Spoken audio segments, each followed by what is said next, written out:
שלום, והפעם בזריז ברחמים עם חדשות טריות, ברחמים מה בפיך? כן, שלומות, שלום לכולם, ברחמים כאן, והיום יש לי שתי חדשות מרעישות ומדהימות בשבילך. יאללה, שדר. כן, החדשה הראשונה ובאמת הדבר הכי חשוב פה, ברחמים התחיל ללמוד אנגלית. מה אתה אומר? כן. בניגוד לכל הישראלים העילגים פה שמדברים רק בעברית, אני הולך לדבר באנגליזית שוטפת, חבל על הזמן. כן, אז תוך כדי השיחה אני הולך לערבב פה כל מיני מינוחים ומילים באנגלית, אני מקווה שזה יערב לחך הישראלי שרגיל לעברית רהוטה. נו בסדר, ומה עוד? הדבר השני זה לא כזה חשוב, אבל ראיתי אתמול חדשות, ראיתי אייטם חדשותי. יפה. ומסתבר שהעזתים הם מתלוננים על חיילי צה"ל. לא ברור למה. מה זאת אומרת למה? מה יש לעזתים להתלונן על החיילים? הרי העזתים, הכל אצלהם בסדר, החיים שלהם תותי, סליחה. עזה, their life is a strawberry. על מה יש להם להתלונן? תראה, אמרתי לעצמי, ברחמים, תהיה רציני, תעשה תחקיר רציני. ממש העמקתי לתוך הכתבה.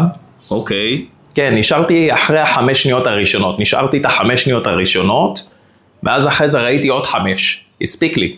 וואלה, השקעת.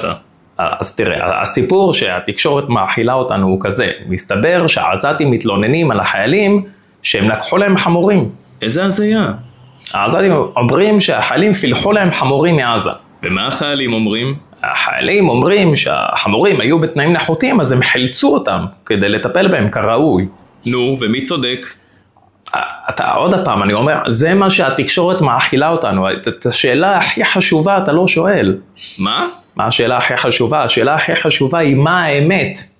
את זה אתה צריך לשאול, לא מה זה אמר, מה האמת. אוקיי, מה האמת? האמת זה כל מה שיוצא לברחמים מהפה, זה האמת. עכשיו תסתום ותקשיב. זה עובד בערך ככה, בוא אני אגיד לך מה קרה. מה צריך חמור בשביל להיות מחולץ לישראל על ידי חייל ישראלי? תחשוב, זה צריך להיות חמור פיקח. הוא מגיע לחייל, הוא רואה הזדמנות. הוא בא לחייל, אומר לו, כי זה חמור עזתי, אז הוא אומר לחייל, הלאה, יא חביב, בוא אליי הביתה, אני אעשה לך איזה קפה, איזה בוציאטו כזה, כמו שאתה אוהב, בוא, טל. החייל אומר, וואלה, למה לא? למה החמור הוא לא בן אדם? לא, הוא ליטרלי חמור. בנה, אתה גם כן אוחר ישראל, מה אתה מגיע אליי עם עובדות? החמור הוא גם בן אדם. החייל בא, רואה את החמור, החמור מכין לו קפה, רואה איפה החמור חי. רואה שזה לא לכבודו של החמור. אומר לו, חמוריקו, מה אתה אומר? תבוא איתי לאיזה ביקור קטן בתל אביב, נלך לרוטשילד, נסתובב בברי, מה אתה אומר? חמור מבין שזה עובד לו. אז הוא בא לחייל, אומר לו, וואלה, סבבה, יא חביב, שוקרון, יא סלאם, יא זלמה, יאללה, הולכים ביחד לתל אביב. ככה לאט לאט, כל החמורים החכמים ברחו מעזה. מה קרה? בעזה הם נשארו עם כל החמורים החמרים. למה? כל החכמים ערקו לישראל. וזאת בעיה. למה בעיה? אז זאת אומרת למה זאת בעיה? כי יש עכשיו משבר הנהגה, את החמאס חייבים להחליף, על זה אין עוררין. וכל החמורים החכמים כבר בתל אביב על רוטשילד. מה נשאר לעזתים?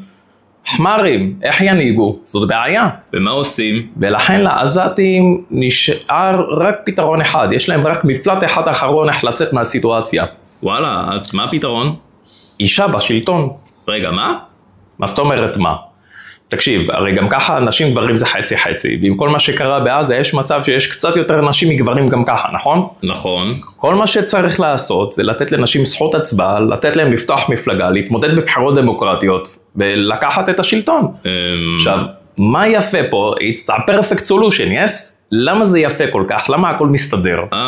כי אין לעזתים שום מחסום אינטלקטואלי או תרבותי, שבעצם מונע ממהם שאישה תוביל אותם. בטוח? עזתי חושב על מנהיגה אישה, אומר וואלה איזה יופי, אנחנו חשבנו על זה קודם.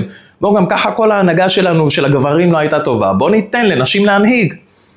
תחשוב. מבריק, ומה אצלנו? מה אצלנו? אצלנו הכל על מי מנוחות, סליחה, אצלנו הכל relaxation water, yes? תראה. מה אצלנו? הכל טוב. למה שלא נשים אישה בשלטון? לא צריך. למה? לא, תקשיב, קודם כל, שמנו את גולדה מאיר, פעם. הספיק, מה, פעם אחת לא מספיק? מספיק. נו. חוץ מזה, תראה איזה יופי. תראה את ההנהגה הישראלית, תראה את הפוליטיקאים הגברים. איזה יופי הם מסתדרים במזרח התיכון, אה? מתי פעם האחרונה הייתה פה תלונה אחת על השלטון? יש אמרה כזאת שאומרים אותה באנגלית, סוס מנצח לא מחליפים. אתה מבין? יש לך משהו שעובד, אתה לא מחליף אותו, אתה לא לוקח את הסוס, זורק אותו. אתה לוקח את הסוס ואומר לו, בוא לרוטשילד, החמורים בעזה הולכים לבלות במסיבה, הולך להיות 50 אש, תבוא. הופה. אתה ספציפית אל תבוא, למה אתה עוכר ישראל ומחרב מסיבות, אבל כל הסוסים הישראלים והחמורים העזתים הולך להיות ערב לפנתאון ב5 ברוטשילד, תבואו. טוב, תודה, פתרת הכל. כן, לגמרי, אני בהחלט גם מאוד מאושר עם עצמי, וכדי ככה לחתום את השיחה בצורה טובה, אז הנה, צ'או. זה לא אנגלית. אז זה לא באנגלית. אדיוס, הנה, אתה רואה זה באנגלית. לא נראה לי. למה אתה ככה? למה אתה ככה קשה איתי על הבוקר? פורקה! ביי. פורקה!